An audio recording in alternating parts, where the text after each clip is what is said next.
পৰ্যটকৰ বাবে সুখবৰ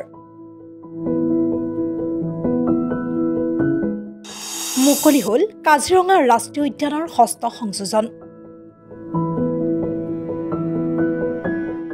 জীপ সাফাৰী চালকৰ ৰূপত বিধায়ক পদ্ম হাজৰিকা উত্তৰ অসমৰ ৰাইজৰ লগতে পৰ্যটকৰ বাবে সুখবৰ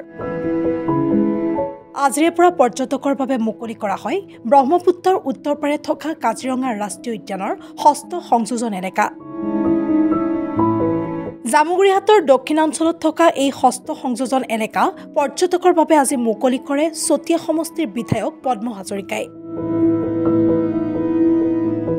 এশিঙীয়া গড় বনৰীয়া হাতী জাক হৰিণ ঢেকীয়াপতীয়া বাঘৰ লগতে বহু বন্য জীৱ-জন্তুৰ বিচৰণ ভূমি পানপুৰ বনাঞ্চলে অসমৰ পৰ্যটন মানচিত্ৰত এক গুৰুত্বপূৰ্ণ স্থান দখল কৰিবলৈ সক্ষম হ'ব বুলি আশা ব্যক্ত কৰে বিধায়কগৰাকীয়ে অনুষ্ঠানটিত বিশ্বনাথ বন্যপ্ৰাণী সংমণ্ডলৰ বন প্ৰাধিকাৰী খগেশ পেগুৰ লগতে বন বিভাগৰ উচ্চপদস্থ বিষয়ববীয়া কৰ্মচাৰীসকলে অংশগ্ৰহণ কৰে ইয়াৰ পিছতে বিধায়কগৰাকীয়ে জীপ সাফাৰীত চালকৰ আসনত বহি উপস্থিত হয় ৰৌমাৰী বিলৰ দাঁতিত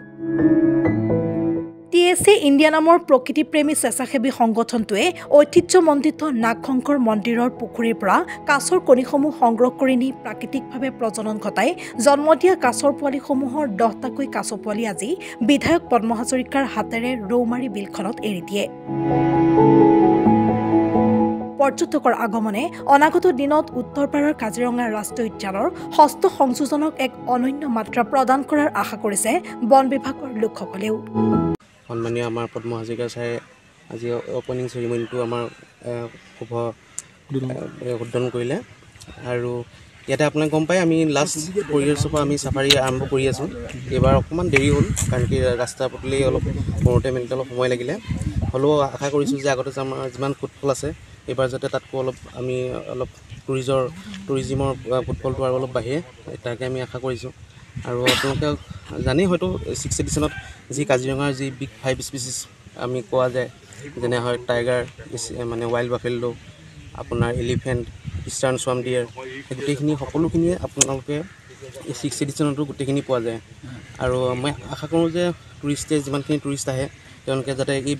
বিগ 5 স্পিচিছখিনি তেওঁলোকে এই ষষ্ঠ সংযোজনতো তেওঁলোকে দেখা পায় আৰু বিভিন্ন ধৰণৰ মাইগ্ৰেটৰী বাৰ্ডছো ইয়াত আহে বাৰ্ডছৰ খুব এটা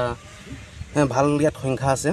অহা 9-10ত আমাৰ বাৰ্ড এষ্টিমেশ্যনো আছে বাৰ্ড এষ্টিমেশ্যন পৰীক্ষা কৰা যায় এইবাৰ তাই 9-10ত পৰিছে আশা কৰোঁ যে যিমানখিনি টুৰিষ্ট আহে পৰ্যটক আহে তেওঁলোকে বিগ 5 স্পিচিছৰ লগত সকলোখিনি মাইগ্ৰেটৰী বাৰ্ডছো যাতে তেওঁলোকে দেখা পায় আমাৰ ইতিমধ্যে ৱাটছ টাৱাৰ এটা আমি বনাইছোঁ য'ত উঠি তেওঁলোকে সকলোখিনি ভিউ ভালকৈ পাব আৰু আমি আশা কৰিছোঁ যে আগত যিমান টুৰিষ্ট আহিছিল এইবাৰ যাতে আৰু অলপ বাঢ়ক এয়া আশা কৰিছোঁ বাঘৰ সংখ্যাটো কিছু বাঢ়িছে এইবাৰ বাঘৰ সংখ্যা যথেষ্ট বাঢ়িছে এতিয়া আৰু ভালো হৈছে আমিতো বিচাৰোঁ যিমান সংখ্যা বাঢ়ে আমি ভাল পাওঁ তেনেকৈ প্ৰত্যেকবাৰে আমি তেনেকৈ টাইগাৰ এষ্টিমেশ্যনো কৰা যায় তাৰ কাৰণে কেমেৰা ট্ৰেপ লগোৱা যায় কেমেৰা ট্ৰেপত আমি যোৱা বছৰ গম পাইছোঁ যে আগতকৈ যথেষ্ট সংখ্যা বাঢ়িছে পৰ্যটকৰ মানে একজেক্ট নাম্বাৰ পোৱা নাই এতিয়ালৈকে এইটো ছাৰ্ভেত আছে এইটো এটা তাৰ যিটো চিন থাকে স্ক্ৰিপ্ট থাকে সেইটো দি ছাৰ্ভে কৰি পেলাই গম পোৱা যায় তেতিয়া নাম্বাৰটো আমি পাম এতিয়ালৈকে পোৱা নাই কিন্তু সংখ্যা যথেষ্ট আছে পৰ্যটকসকল আহিলে মানে বাঘ দেখাৰ হয়তো সৌভাগ্য ইয়াত ঘটিব পাৰে হয় সেইটো বহুত ৰিয়াৰ হয় আৰু আমি আশা কৰোঁ যে আমাৰ 6th editionত কমচে কম টুৰিষ্ট যি আহে তেওঁলোকে যাতে বাঘ দেখা পায় ৰিপৰ্ট ভাৰত 24